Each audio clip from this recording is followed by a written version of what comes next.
कुरुक्षेत्र की भूमि पर संवाद आगे बढ़ चुका है। अर्जुन अब केवल शोक में डूबा योद्धा नहीं रहा, वो जिज्ञासु शिष्य बन चुका है। अध्याय 7 में जब श्री कृष्ण ने अपने दिव्य स्वरूप और माया के रहस्य का उद्घाटन किया, तब अर्जुन के भीतर एक नई जिज्ञासा जागी। उसने अनुभव किया कि सत्य केवल इतना नहीं है कि ईश्वर सर्वव्यापक है, बल्कि ये समझना भी आवश्यक है कि जीवन और मृत्यु के पार क्या है। इसी जिज्ञासा से अध्याय 8 का आरंभ होता है।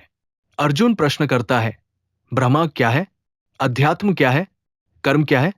अधिभूत, अधिदैव और अधियज्ञ क्या है? और मृत्यु के समय मनुष्य किस प्रकार आपको जान सकता है? ये प्रश्न साधारण नहीं है। ये वही प्रश्न है जो हर संवेदनशील मनुष्य के भीतर कभी न कभी उठते हैं। हम कौन हैं? मृत्यु के बाद क्या होता है? अंतिम क्षण में क्या स्मरण करना चाहिए? कृष्ण अर्जुन के इन प्रश्नों का उत्तर देते हुए जीवन के सबसे गूढ़ रहस्य को खोलते हैं। कृष्ण कहते हैं कि अक्षर ब्रह्मा वो परम सत्य है जो कभी नष्ट नहीं होता। ये वो सत्ता है जो समय, परिवर्तन और मृत्यु से परे है। जो बदलता है वो प्रकृति है, जो नहीं बदलता वही ब्रह्मा है। अध्यात्म वो स्वभाव है जो जीव के भीतर है, आत्मा का स्वरूप। कर्म वो सृजन शक्ति है जिसके द्वारा प्राणी जन्म लेता है और कार्य करता है। अधिभूत वह है जो नश्वर है, ये शरीर, ये संसार। अधिदैव वो दिव्य चेतना है जो सबका संचालन करती है। और अधियज्ञ स्वयं ईश्वर है जो प्रत्येक जीव के हृदय में स्थित है। फिर कृष्ण एक अत्यंत गहन सत्य कहते हैं, मृत्यु के समय जो जिस भाव को स्मरण करता है वो उसी को प्राप्त होता है। ये वाक्य पूरे अध्याय का केंद्र है। जीवन केवल वर्तमान क्षण का अनुभव नहीं है, ये अंतिम क्षण की तैयारी है। यदि मनुष्य जीवन भर भोग, भय और मोह में डूबा रहा, तो अंतिम क्षण में वही भाव उसके सामने आएगा। लेकिन यदि उसने अपने मन को ईश्वर में स्थिर किया है, तो मृत्यु भी उसे ईश्वर से अलग नहीं कर सकती। कृष्ण अर्जुन से कहते हैं कि इसलिए हर समय मेरा स्मरण कर और अपना कर्तव्य भी निभा। ये पलायन का मार्ग नहीं है, ये संतुलन का मार्ग है। मन में ईश्वर, हाथ में कर्म, यही योग है।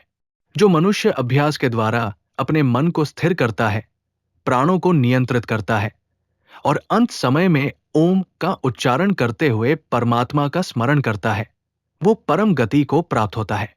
यहां कृष्ण केवल धार्मिक अनुष्ठान की बात नहीं कर रहे, वे चेतना की दिशा की बात कर रहे हैं। मन जहां स्थिर होता है, जीवन उसी दिशा में बहता है। यदि चेतना बार बार ईश्वर की ओर लौटती है, तो अंत समय में भी वही प्रवाह स्वाभाविक होगा। अध्याय 8 में कृष्ण 2 मार्गों का भी वर्णन करते हैं, देवयान और पितृयान। एक वो मार्ग जो प्रकाश की ओर ले जाता है, जहां से लौटना नहीं पड़ता। दूसरा वह जो पुनर्जन्म के चक्र में वापस ले आता है। ये प्रतीक है 2 अवस्थाओं के, प्रकाश का मार्ग ज्ञान और स्थिर भक्ति का प्रतीक है। अंधकार का मार्ग अज्ञान और अधूरी साधना का। लेकिन कृष्ण स्पष्ट करते हैं कि जो योगी इन दोनों मार्गों के रहस्य को जान लेता है, वो भ्रमित नहीं होता। वो किसी विशेष तिथि, समय या खगोलीय घटना पर निर्भर नहीं रहता, उसकी चेतना ही उसका मार्ग बन जाती है। इस अध्याय में समय का भी अद्भुत वर्णन आता है। कृष्ण कहते हैं कि ब्रह्मा का एक दिन 1000 युगों के बराबर है और उसकी रात्रि भी उतनी ही लंबी है। सृष्टि उत्पन्न होती है और लय को प्राप्त होती है, फिर पुनः प्रकट होती है। ये चक्र अनादि काल से चल रहा है। लेकिन जो परम ब्रह्मा है, वो इन चक्रों से परे है। जो उसे प्राप्त कर लेता है, वो इस आवागम से मुक्त हो जाता है। अर्जुन के लिए ये शिक्षा केवल दार्शनिक ज्ञान नहीं थी, ये युद्ध भूमि में खड़े एक योद्धा के लिए साहस का स्रोत थी। मृत्यु उसके सामने खड़ी थी, अपने प्रियजनों का वध, स्वयं का अंत, ये सब संभव था। लेकिन कृष्ण उसे सिखा रहे थे कि मृत्यु अंत नहीं है, शरीर नष्ट होता है, आत्मा नहीं। और यदि चेतना परम सत्य में स्थिर है, तो मृत्यु भी एक द्वार बन जाती है, भय नहीं।